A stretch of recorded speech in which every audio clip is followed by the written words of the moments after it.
সিরাজুল ইসলাম আশারকে ডাকতে গেলেন। যাই হোক না কেন, তার অসুস্থ মেয়েটাকে তো না খাইয়ে রাখতে পারবেন না তিনি। সিরাজুল ইসলামের ডাক শুনে আশার বের হলো। পিয়াসা তৈরি হচ্ছিল বের হওয়ার জন্যে।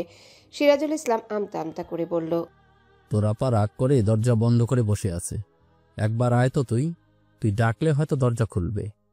আশার যেতে উদ্যত হতে পেছন থেকে ঝুনি খালা বলল, যাইয়েন না মামা, আপনার বোন কইছে আপনি আর পিয়াসা গিয়ে ওর কাউয়ার মতো ঠ্যাং ধরে মাফ না চাইলে ও দরজা খুলবই না।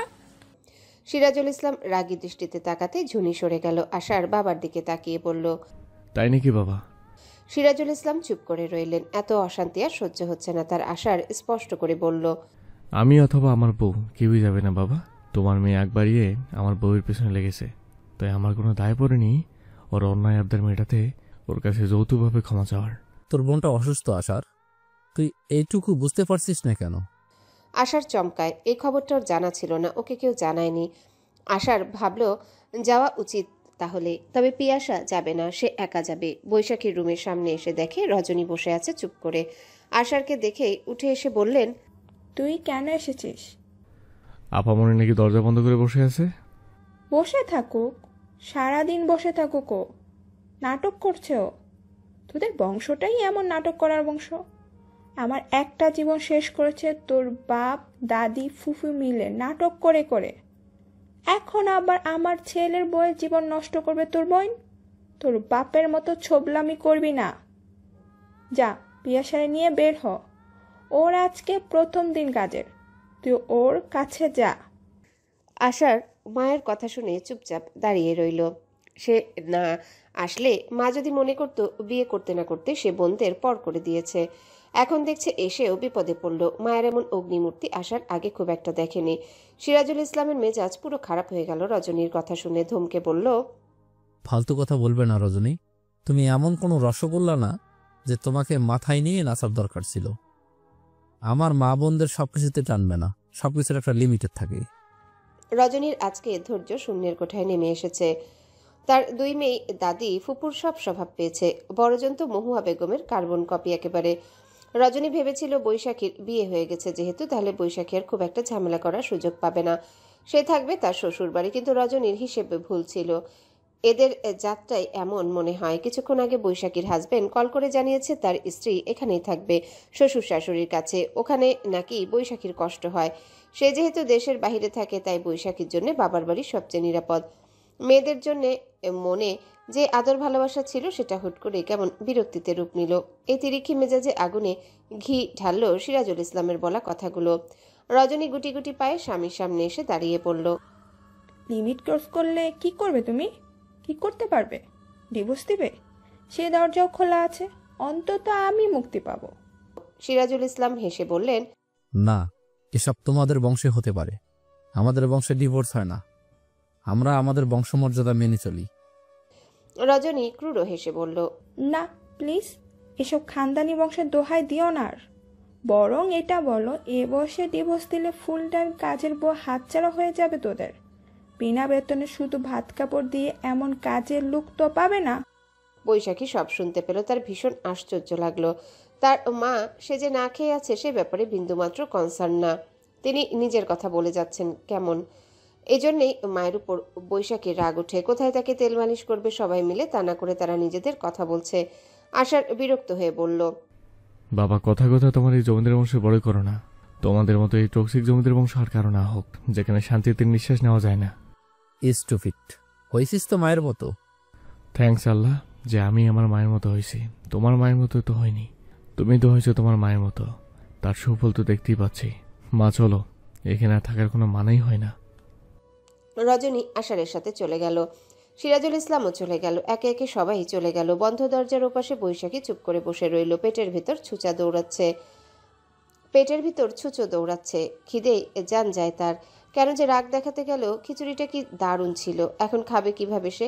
রেস্টুরেন্টে পা দিতেই ঠান্ডা বাতাসে পিয়াসার মন প্রাণ জুড়িয়ে গেল। ভীষণ ছিমছামভাবে সাজানো রেস্টুরেন্টটি, কিন্তু আকর্ষণীয়। ঘুরে দেখতে দেখতে পিয়াসা দেখতে পেল অনেকগুলো কবুতরের ছবি। কবুতরের ছবি দেখে পিয়াসার আষাঢ়ের কথা মনে পড়ে গেল। আষাঢ় পিয়াসকে এখানে পরিচয় করিয়ে দিয়ে চলে গেছে। হুট করে পিয়াসার মনে হলো বাবা তার জন্য ভুল মানুষ সিলেক্ট করেনি। নিজের পরিবারের সব নিয়ম নীতির ঊর্ধ্বে গিয়ে যে মানুষটা সর্বদা তার খুশি অখুশি নিয়ে ভাবে সে আর যাই হোক ভুল মানুষ হতে পারে না। কিন্তু পিয়াসা এটা বুঝতে পারে না। সব জেনে বুঝেও কেন সে আশারকে আপন করতে পারছে না। কবে সব ঠিক হবে পিয়াসা জানে না, কিন্তু আজকে পিয়াসা খুব করে চায় যাতে সব ঠিক হয়ে যায়। ম্যানেজার এসে পিয়াসাকে তার কাজ বুঝিয়ে দিল। পিয়াসা সবার সাথে পরিচিতি হয়ে নিল। সে ছাড়া আরও 12 জন ওয়েটার আছে এখানে, এর মধ্যে 4 জন মেয়ে, পিয়াসা সহ 5 জন হলো। পিয়াসার ডিউটি হলো দ্বিতীয় তলায়। একজনের অর্ডারের কফির মগ আনতে আনতে পিয়াসার মনে হলো কখনো কি ভেবেছে সেই কাজ করবে, নাকি বৈশাখী আপার কথাটাই সত্যি, তার শেকড়টা যেমন তার কাজে তাই প্রতিফলিত হচ্ছে। কিন্তু কোনো কাজই কি ছোট? কেন তাহলে কর্ম দিয়ে মানুষকে পরিমাপ করা হয়? বিকেলের চাটা আজকে নার্গিস নিয়ে গেল মহুয়ার বেগমের জন্যে। মহুয়া বেগম সকালে ঝামেলার পর থেকে রুমে বসে আছেন, মনের ভেতর অস্থিরতা। এত বছর ধরে যে অহংকার নিয়ে বেঁচেছিলেন সেই অহংকার মুহূর্তেই গুড়িয়ে দিল একটা বাহিরের মেয়ে, আর তাকে কিনা উঠতে দিয়েছে তার নিজের নাতি। এই যন্ত্রণা মহুয়া বেগম কিছুতেই সহ্য করতে পারছেন না। সব ভেঙে চুরমার করে দিতে ইচ্ছে করছে তার। কখনো কি ভেবেছিলেন তার সাম্রাজ্যকেও এভাবে ভেঙে দিবে? মহুয়া বেগম ভীষণ অসহায় হয়ে গেলেন। নার্গিস চায়ের কাপ রেখে মহুয়া বেগমের পায়ের সামনে ফ্লোরে বসলো। মহুয়া বেগম রকিং চেয়ারে বসে আছেন। নার্গিস কোমল গলায় বলল, আম্মা, কেমন লাগছে আপনার? এই যে একটা মেয়ে এই বাড়ির বউ হওয়ার সাথে সাথেই দুদিনেই আপনার বাড়ির সব নিয়ম কানুন ভেঙে দিল, ড্যাং ড্যাং করে চাকরি করতে চলে গেল। আরে কি যে সেই চাকরি! একটা হোটেলে মানুষকে খাবার এনে নিয়ে দিবে, মানুষ খাওয়া শেষ করে 5-10 টাকা হাতে গুজে দিবে তার। আপনার এই জমিদার বাড়ির বউ হাত পেতে মানুষের কাছ থেকে 5-10 টাকা নিবে, কেমন লাগবে আম্মা? নার্গিস হাসতে লাগলো। মহুয়া বেগমের কাছে ভীষণ ভয়ঙ্কর লাগলো সেই হাসি। মহুয়া বেগম নিজের 2 কান চেপে ধরলেন। নার্গিস হাসতে হাসতে বলল, নিয়ম ভাঙা তো সবে শুরু হলো আম্মা। পিয়াসা শুরু করে আমাদের অনুপ্রেরণা দিচ্ছে, এরপরে নিয়ম ভাঙবো আমি আম্মা। কি করব জানেন? মহুয়া বেগম ভীত চোখে তাকালেন। নার্গিস হেসে বলল, ডিভোর্স হবে আম্মা। আপনার এই খানদানি বংশে এত বছর যাবৎ যা হয়নি তাই হবে। কার ডিভোর্স জানেন আম্মা? মিনির সাথে আমার নির্জন। আপনারা মা মেয়ে যেই নোংরা খেলার ষড়যন্ত্র করে আমার ছেলেকে ফাঁসিয়েছেন তা আমি জেনে গিয়েছি আম্মা। কার সুবাদে জেনেছি জানেন? আপনার অপছন্দের পিয়াসার থেকে জেনেছি আমি। কেমন লাগবে আম্মা? লাথি মেরে আপনার মেয়ে আর নাতনিদের এই বাড়ি থেকে বের করে দিব। কথাগুলো বলে নার্গিস আর দাঁড়ালো না, সোজা চলে গেল। মহুয়া বেগম পরাজিত সৈনিকের মতো তাকিয়ে রইলেন। চোখ না বন্ধ করে তিনি দেখতে পাচ্ছেন তার অহংকারের পাহাড় ভেঙে চুরমার হয়ে যাচ্ছে। মহুয়া বেগম বৈশাখীর রুমে গেলেন। নাতনির সাথে পরামর্শ করতে হবে। সেখানে গিয়ে দেখেন বৈশাখী কেমন গুম মেরে বসে আছে। রাগ অভিমান ভুলে বৈশাখী দুপুরে নিজেই খেতে বের হয়েছিল। খাওয়ার টেবিলে মা তাকে সোজাসাপটা জানিয়ে দিয়েছে সে যদি তার ফুপুর মতো আজীবন এই বাড়িতে থাকার চিন্তা করে তাহলে যাতে তা ভুলে যায়। বিয়ে হয়েছে যখন তাকে শ্বশুর বাড়িতেই থাকতে হবে, এখানে থাকার কোনো সুযোগ নেই। বৈশাখী ভেবেই রেখেছিল মা খুশি হবে, সেও ভবিষ্যতে শিরিন ফুপুর মতো থাকবে। পিয়াসার হাড় মাংস জ্বালিয়ে খেয়ে ওকে বের করে ছাড়বে, কিন্তু এখন দেখছে মা তাকেই মাঠের বাহিরে বের করে দিতে চাইছে। মহুয়া বেগম সব শুনলেন। শুনে তার মনে হলো সে আর রজনী দুজনাই শাশুড়ি হয়েছেন, অথচ তাদের চিন্তা ভাবনায় অনেক পার্থক্য। ছেলের বউয়ের সুখের কথা তিনি কখনোই ভাবেননি, যা রজনী ভাবছে। কে তাহলে ভালো শাশুড়ি হতে পেরেছে? উত্তর খুঁজে পান না মহুয়া বেগম। এক ভয়ানক সত্যির মুখোমুখি হলো সবাই। নির্জন মায়ের কোলে মাথা রেখে আকুল হয়ে কাঁদছে। নার্গিস মনে মনে হিসেব করছে কতদিন পর তার ছেলেটা আজ তার সামনে এসেছে, মায়ের সাথে কথা বলেছে। পিয়াসা একটা সোফায় 2 পা তুলে আরাম করে বসে আপেল খাচ্ছে। উল্টো দিকে সোফায় বসে বৈশাখী বিষ দৃষ্টিতে তাকিয়ে আছে পিয়াসার দিকে। এই মেয়েটা যত নষ্টের মূল। যেমন করেই হোক বিয়ে তো হয়েছে মিনির আর নির্জনের, তাহলে এই শয়তান মেয়েটা সবকিছু ভণ্ডুল করে দিল কিভাবে? এই মেয়েটা যা চাচ্ছে সবকিছুই পাচ্ছে। এই যে ওর এত নোংরা একটা অতীত আছে, অথচ বাবা মা সব জেনেও কিছুই জানায়নি তাকে। কেউ একটা টু শব্দও করছে না এসব নিয়ে। এই বাড়িটা যেন একটা বস্তি হয়ে গেছে, কোনো নিয়ম নীতি কিছুই নেই। অথচ এটা একটা জমিদার বাড়ি। জমিদার বাড়ি ভাবলেই বৈশাখী সারা শরীর শিহরিত হয়ে ওঠে। পিয়াসার মাথা ব্যথা নেই এসব নিয়ে। সে ভাবছে তার কাজের কথা। আজকে প্রথম দিন ছিল তার। কি দারুণ অভিজ্ঞতা হয়েছে তার আজকেই। ভীষণ এক্সাইটেড ছিল পিয়াসা প্রতিটা মুহূর্তে। 1 মগ কফি নিয়ে যাওয়ার সময় পিয়াসার মনে হতে লাগে সে শুধু 1 মগ কফি নিয়ে যাচ্ছে না, তার প্রাণ হাতে নিয়ে যাচ্ছে। ড্রয়িং রুমে ভয়ানক নিস্তব্ধ, অথচ রুম ভর্তি মানুষ। দেয়ালে দুলতে থাকা বড় ঘড়িটা টিকটিক করছে। পরিবেশ ভীষণ থমথমে হয়ে আছে।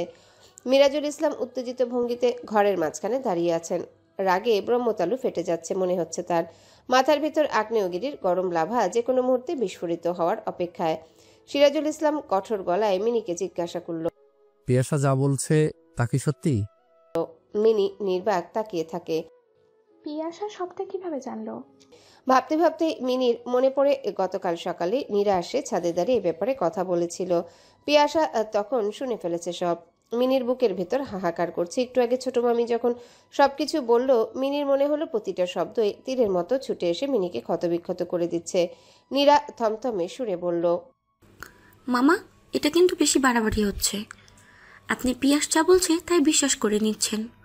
ও তো মিথ্যেও বলতে পারে। নিজের জন্ম পরিচয় নিয়ে যে মিথ্যে বলতে পারে, তার থেকে আর কতটা সত্যি আশা করেন আপনি? নীরা, অতিরিক্ত কথা বলিস না। পিয়াসা ওর জন্ম পরিচয় নিয়ে কোনো মিথ্যা বলেনি। আর আশার সব জেনে পিয়াসাকে বিয়ে করেছে। আমার ছেলেকে তো তোরা মা মেয়ে সবাই মিলে ঠকিয়েছিস, ওকে ফাঁদে ফেলে বিয়ে করিয়েছিস। মিনির দুই চোখ ভিজে ওঠে। মা বোনের অতিরিক্ত চালাকির জন্য আজকে এই হাল হলো তার। শিরিন চিৎকার করে বলল, সব মিথ্যা কথা। এই মেয়ে ইচ্ছে করে সব কথা বানিয়ে বলতেছে। ও চায় না আমি এখানে থাকি, আমার মেয়েরা থাকুক। এই মেয়ে এই জমিদার বাড়ি ভাঙতে চায়। আমি থাকতে তা কখনো হবে না। কেউ ওকে বিশ্বাস করো না। ঝুনি হেসে বলল, চোরের মায়ের বড় গলা, সারা জীবন শুই নাই আসলাম, আজ দেখি গলা শুধু বড়ই না, সেই লগে তেজও আছে গলায়। শিরিন লাফিয়ে উঠে বলল, একটা থাপ্পড় খাবি হারামজাদি, বাইর হয় এই বাড়ি থেকে। মিরাজুল ইসলাম শান্ত সুরে বললেন, বুঝি না, তুই বের হবি, এখনই বের হবি তুই তোর মেয়েদের নিয়ে। শিরিন কঠোর গলায় বলল, আমি বাবার মেয়েরা কেউ কোনো অন্যায় করিনি। এই মেয়েটা আমাদের ফাঁসাতে সব বলেছে। মিরাজুল ইসলাম সহ্য করতে পারলেন না।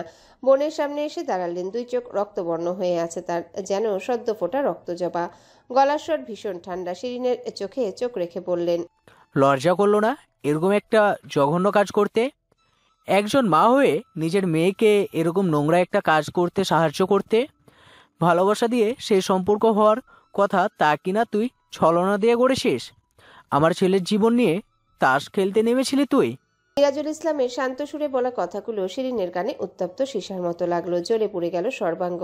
এত বুদ্ধি করে সবকিছু করেও শেষ রক্ষা হলো না। চুপ থাকলো না শিরিন, উল্টো তেজ দেখিয়ে বলল, আমি কোনো অন্যায় করিনি। আর ভালোবাসার কথা বলছো তুমি? তাহলে সেদিন তোমার ছেলে চুপ কেন ছিল? ও তো চাইলেই সবটা অস্বীকার করতে পারতো, সত্যিটা তোমাদের জানাতে পারতো। কেন বাধ্য ছেলের মতো বিয়ে করে নিয়েছে? তোমার ছেলের পেটে পেটে যদি কিছু নাই থাকতো, সে নিজেই তো প্রতিবাদ করতো। পিয়াসা শান্ত সুরে বলল, হ্যাঁ, আমিও প্রথমে ভেবেছিলাম এই ব্যাপারটা, পরে করে বুঝতে পেরেছি। সম্ভবত ব্যাপারটা এমন হয়েছে যে প্রথম ধাক্কায় উনি বুঝতেই পারেনি কি থেকে কি হতে যাচ্ছে। যেখানে কোনো কারণ ছাড়াই তাকে কালপ্রিট ভেবে নিয়েছে সবাই। চাচা যেন ওনাকে অবিশ্বাস করলেন। সবচেয়ে বড় সমস্যা, চাচি বাসায় ছিলেন না, যার সবকিছু চাচি ঠিক করে দেয়। এই বয়সে এসেও সে সবভাবে চাচির উপর পুরোপুরি নির্ভরশীল, মানসিকভাবেও। ওনার সম্ভবত কোনো ব্যাপারে সিদ্ধান্ত নেওয়া হয়নি, অথবা কখনো তাকে সিদ্ধান্ত নিতে দেয়নি বাবা মা। তাই সবসময় তিনি সবার সিদ্ধান্ত মেনে নিয়ে এসেছেন। তার সাবকনশিয়াস মাইন্ড ধরেই নিয়েছে সে যা বলবে তা কেউ শুনবে না। বাস্তবে কি কেউ তার কথা শুনতে চায় না। চিলে কান নিয়েছে, চিৎকার করে চিলের পিছনে দৌড়েছে সবাই। কিংকর্তব্য বিমূঢ় হয়ে নির্জন ভাইয়াও অভিমানে কাউকে কিচ্ছু বলতে চায়নি। মিনি আকুল দৃষ্টিতে তাকিয়ে রইল নির্জনের দিকে। এই মানুষটাকে মিনি অসম্ভব ভালোবাসে কেন? সেদিন মা আপার নোংরা চক্রান্তে মিনি রাজি হয়েছিল, মিনি ভেবে পায় না এই যে এখন পেয়েও হারিয়ে ফেলছে। একটু পরে এই মানুষের সাথে মিনির এই জন্মের মতো সম্পর্ক ভেঙে যাবে। একটা জীবন কেটে যাবে মিনির মানুষটার বিরহে। নির্জন মাথা নিচু করে বসে আছে। মিনি সরাসরি তাকিয়ে আছে নির্জনের দিকে। নার্গিস বলল, তুই মাথা নিচু করে আছিস কেন? তুই তো কোনো অন্যায় করিসনি। যারা অন্যায় করেছে তারা তো ঠিকই মাথা উঁচু করে বসে আছে সগর্বে। তোর কিসের এত লজ্জা তাহলে? নির্জন জবাব দেয় না। মিনির অসহায় দৃষ্টি নির্জনকে দুর্বল করতে পারে না মোটেও। তার মনে পড়ে যায় সে রাতের কথা। ভাই বোন সবাই কেমন ঘৃণ্য দৃষ্টিতে তাকিয়েছিল নির্জনের দিকে। নির্জনের মনে হয়েছিল সে এই পৃথিবীর সবচেয়ে দুশ্চরিত্র পুরুষ। সেই রাতের লজ্জার কাছে মিনির ভালোবাসা, আবেগ সবকিছু তুচ্ছ মনে হয় নির্জনের। মহুয়া বেগম মুখ খুললেন খানিকক্ষণ পর। এভাবে সবকিছু চলতে দেওয়া যায় না। এই বংশে কেউ কখনো বউকে ছাড়েনি। নার্গিস যতই খারাপ হোক, মহুয়া বেগমের মন মতো না হওয়ার পরেও তিনি কখনো ভাবেননি তাকে ডিভোর্স দিতে বলবেন। সেখানে আজ এই অনাচার তিনি কিছুতেই হতে দিবেন না। আজ এদের একটা শিক্ষা দিবেন। কি ভেবেছে সবাই? বাঘ বুড়ো হলেও তার স্বীকার করা ভুলে যায় না। গলা খাকারি দিয়ে বলল, অনেকের অনেক কথাই শুনতেছি শুরু থেকে, এবার আমি বলছি। এই বংশে কেউ কখনো দ্বিতীয় বিয়ে করেনি, কেউ বুকে তালাক দেয়নি, আজও এরকম কিছু হবে না। যা হওয়ার তা হয়ে গেছে, এখন এসব নিয়ে কথা বাড়ানো ভালো। মিরাজুল ইসলাম হেসে বলল, মা, আমার জীবন নিয়ে কম ছেলে খেলা করোনি। আমাদের সবার জীবন নিয়ে তুমি অনেক খেলা করেছো, আমরা সবাই মেনে নিয়েছি। আমার ছেলের সাথে তেমন কিছু হতে দিব না আমি। ও যদি আমার বোন হয়ে আমার সাথে এই প্রতারণা করতে পারে, তবে আমিও তার জন্য ব্যবস্থা নিতে পারবো। মহুয়া বেগম দৃঢ় সুরে বলল, এখন এসব নিয়ে কথা না বাড়ানোই ভালো। এরকম কিছু যদি ঘটে তো মনে রাখিস, এই বাড়িতে আজকে আমার শেষ দিন। মহুয়া বেগম তার শেষ কার্ডটা ফেললেন। তিনি জানেন খেলা এখন ঘুরে যাবে। সিরাজুল ইসলাম মায়ের কাছে এসে বলল, মা, এরকম ব্ল্যাকমেল করে একটা জীবন আমাদের জিম্মি করে রেখেছ। আর কত তুমি কি করবে সেটা তোমার ব্যাপার। তবে আজকে তাই হবে যা মিরাজ চাইবে, নির্জন যা চাইবে, নার্গিস যা চাইবে। আর ওদের সিদ্ধান্ত যে ভুল না সেটুকু আমি গ্যারান্টি দিতে পারি। মহুয়া বেগমের বুকের ভেতর কেঁপে ওঠে। তার সবকিছু তাহলে এখানেই শেষ হয়ে গেল? এই সংসারে তার আর কোনো গুরুত্ব নেই? মিরাজুল ইসলাম নির্জনকে বলল, মুখে মুখে আপাতত তালাক দিয়ে দে, লিগালি বাকিটা আমি দেখছি। নির্জন উঠে দাঁড়ায়। সেদিন সই করার সময় নির্জনের হাত কেঁপেছে কিনা নির্জন জানে না, কিন্তু এখন মনে হচ্ছে তার যেন গলা কাঁপছে। হ্যালো বন্ধুরা, পরবর্তী পার্ট খুব তাড়াতাড়ি আসবে, তো সবাই অপেক্ষায় থাকো। আর চ্যানেলটি যারা এখনো সাবস্ক্রাইব করোনি তারা পরবর্তী পার্ট দেখার জন্য চ্যানেলটি সাবস্ক্রাইব করে রেখো। ধন্যবাদ সবাইকে, আমাদের সাথেই থেকো।